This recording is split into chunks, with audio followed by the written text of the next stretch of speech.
On June 7th, 2021, the powerful Murdaugh family dynasty was shattered forever. A frantic 911 call reported a brutal double homicide at their massive South Carolina hunting estate. Millionaire lawyer Alex Murdaugh claimed he returned home to find his wife Maggie and son Paul murdered near the dog kennels.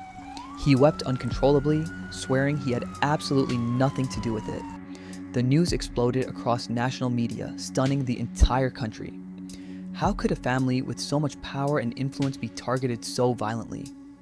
Detectives scoured the property, but the crime scene was frustratingly clean. There were no foreign fingerprints, no bloody clothes, and the murder weapons were completely missing. Alex played the role of the grieving, heartbroken father perfectly.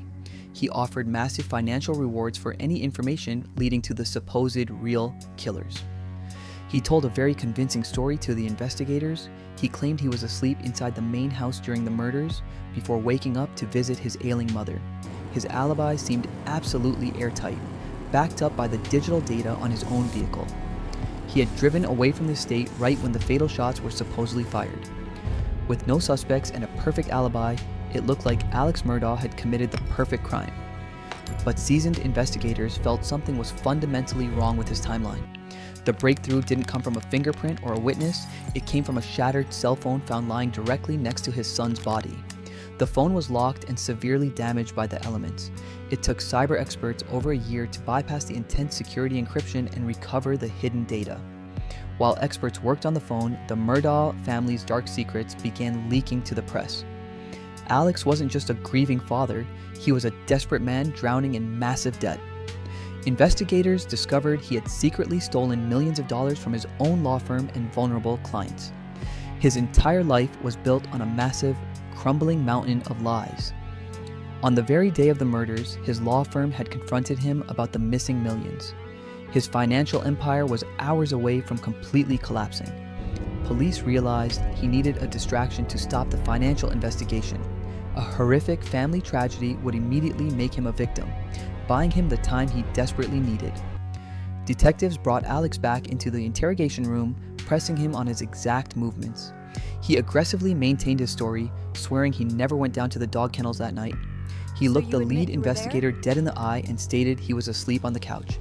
He claimed he didn't see his family at all before leaving the property. His defense lawyers went on national television, fiercely defending his innocence. They argued there was absolutely zero physical evidence tying Alex to the crime scene. The media debated the case endlessly, with many believing the wealthy lawyer would easily walk free. Without a confession or a weapon, a conviction seemed nearly impossible. But then, the forensic cyber team finally cracked the encryption on his dead son's phone.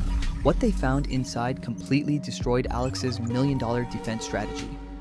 Hidden in the phone's gallery was a casual Snapchat video taken by Paul. It was recorded at 8:44 p.m., just 5 minutes before the timeline of the brutal murders.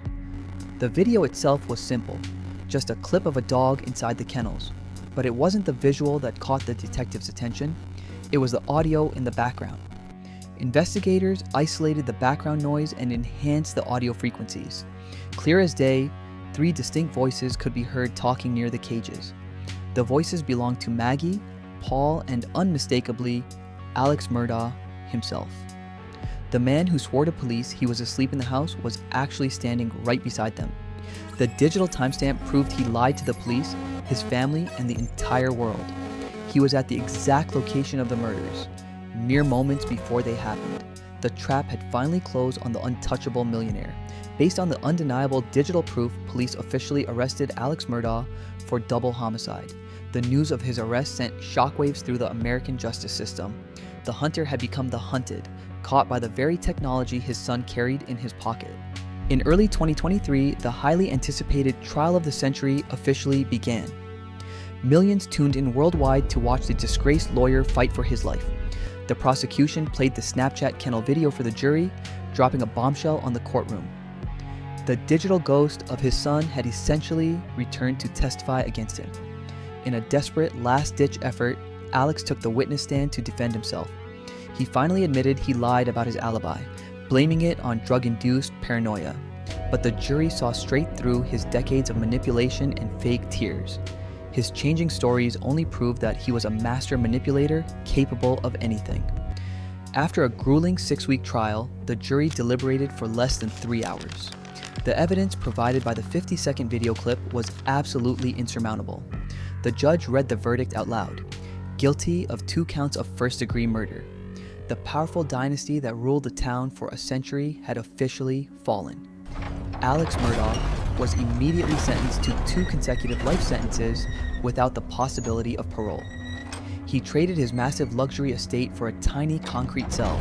He believed his intelligence and power would easily outsmart the local police force. He meticulously planned every single detail to create the ultimate perfect crime. But in the modern age, nobody can escape the digital footprint they leave behind. A single, unintentional video clip completely shattered his web of deception. Today, the sprawling Murdaugh estate sits quiet and abandoned, a dark reminder of greed. The family name, once feared and respected, is now entirely synonymous with betrayal. The case changed the way digital forensics are viewed in modern criminal trials. It proved that even the most powerful men cannot hide from technology. It leaves us with a terrifying question about the people we think we know. If a wealthy father can do this to his own family, who can you really trust? Alex Murdaugh almost committed the perfect crime, missing only one tiny detail. He forgot that the camera is always watching. What would have happened if Paul never recorded that 50-second Snapchat video? Let us know your thoughts in the comments and subscribe for more deep dives.